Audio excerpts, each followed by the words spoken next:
કચ્છ કચ્છિયત અને કચ્છીઓના હામી એવા કચ્છના મહારાણી પ્રીતિદેવીજીના 89મા જન્મદિવસ નિમિત્તે તેમને ઠેર ઠેરથી શુભેચ્છાઓ પ્રાપ્ત થઈ છે। આજે સવારે તેમના ભુજ સ્થિત નિવાસસ્થાન રણજીત વિલાસ પેલેસ ખાતે વિવિધ ક્ષેત્રના આગેવાનોએ ઉપસ્થિત રહી મહારાણી પ્રીતિદેવીજીને જન્મદિવસની શુભેચ્છા પાઠવી તેમના દીર્ઘાયુ માટે તંદુરસ્ત સ્વાસ્થ્યની પ્રાર્થના કરી હતી। રણજીત વિલાસ પેલેસ ખાતે યોજાયેલ કાર્યક્રમમાં કુંવર ઇન્દ્રજીતસિંહ જાડેજાએ જણાવ્યું હતું કે આજે કચ્છના મહારાણી પ્રીતિદેવીનો 89મો જન્મદિવસ છે, જે ખૂબ જ આનંદની વાત છે। ખાસ કરીને મહારાણી સાહેબા હંમેશા અંતિમ મહારાવ પ્રાગમલજી ત્રીજાના સપના પૂરા કરવા માટે તત્પર રહે છે। મહારાણી સાહેબાએ શિક્ષણ, આરોગ્ય અને જીવદયાના ક્ષેત્રમાં હંમેશા પોતાનું અમૂલ્ય યોગદાન આપ્યું છે। તેમનું એક જ ધ્યેય છે કે આ બધું કચ્છના લોકો માટે છે। મહારાવ પ્રાગમલજી ત્રીજાના માર્ગ પર ચાલીને તેઓ કચ્છના લોકોની અપેક્ષાઓ પૂરી કરવા અને તેમને સાથ આપવા હંમેશા તૈયાર રહે છે। તેમનું માનવું છે કે કચ્છ એક અલગ અને અનોખું રાજ્ય છે, જ્યાં લોકો હંમેશા ભાઈચારા અને પ્રેમભાવથી રહે છે।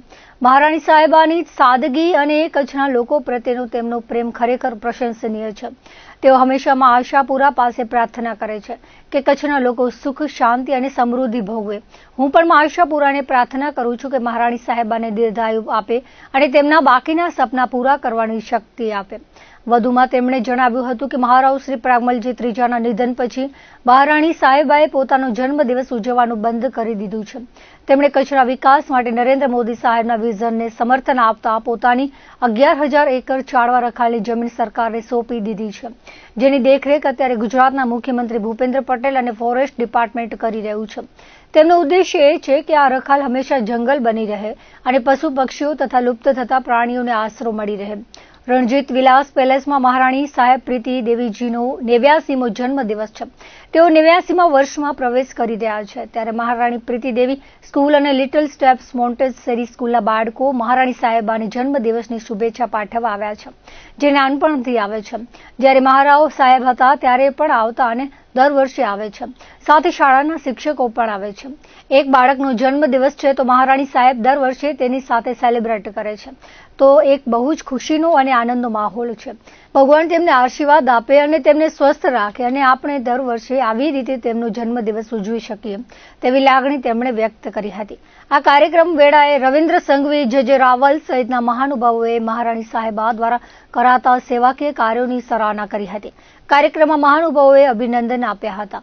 આ વેળાએ રવિન્દ્ર સંઘવી, રમેશ કારા, જોરાવરસિંહ રાઠોડ, જીતુભાઈ ધારસિંહ, અનવર નોડે, વિપુલ દવે, જે રાવલ સહિતના ઉપસ્થિત રહ્યા હતા। મહારાણી સાહેબનો જન્મદિવસ છે, કચ્છની પ્રજા એમને શુભેચ્છાઓ આપે, ભગવાન એમને 101 વર્ષના કરે, કચ્છની પ્રજાનું કંઈ કલ્યાણ થાય, એમની સંપત્તિનો બધો ઉપયોગ એ કચ્છના કલ્યાણ માટે કરતા હોય છે। અનેક પ્રોજેક્ટો એમણે કર્યા છે, હજુ પણ આગળ કરતા રહે એમને શુભેચ્છાઓ। નહીં, આજે કંઈ ધાર્મિક કાર્યક્રમ લગભગ નથી, પૂજા વગેરે હશે મંદિરમાં, એના સિવાય કાંઈ નહીં।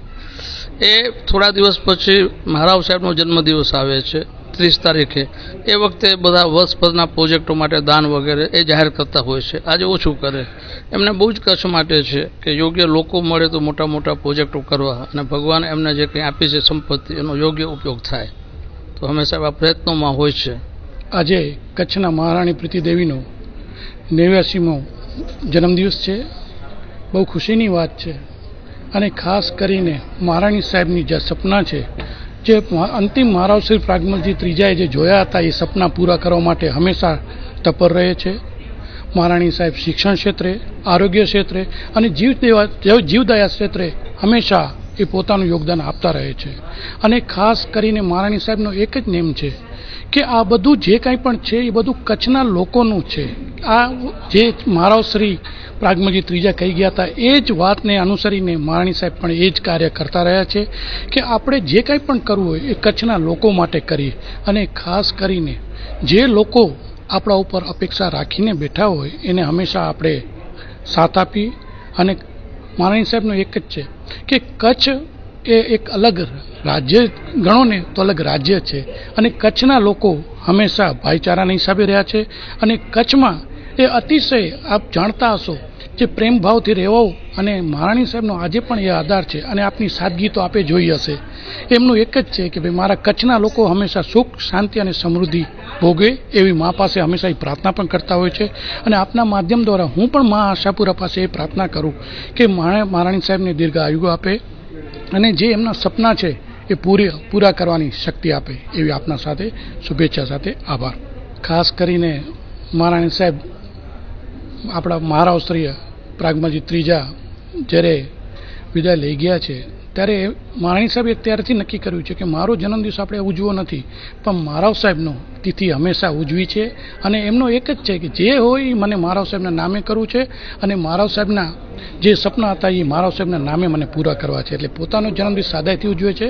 અને મારાવ સાહેબની જે તિથિ છે નરસિંહ જયંતિના દિવસે, અને અમુક વસ્તુ તો મહારાણી સાહેબ એ કરે છે કે જે ખરેખર લોકોને ખબર પણ નથી કે મહારાણી સાહેબ આટલું લોકો માટે કરે છે. ખાસ કરીને નરેન્દ્ર મોદી સાહેબના એક વિઝન હતું કે કચ્છ માટે કંઈક કરવું, ત્યારે મહારાણી સાહેબે પહેલ કરી અને પોતાની 11,000 એકર ચાવડા રાખાલની જગ્યા એ નરેન્દ્ર મોદી સાહેબના કહેવાથી એ સરકારશ્રીને સોંપી છે.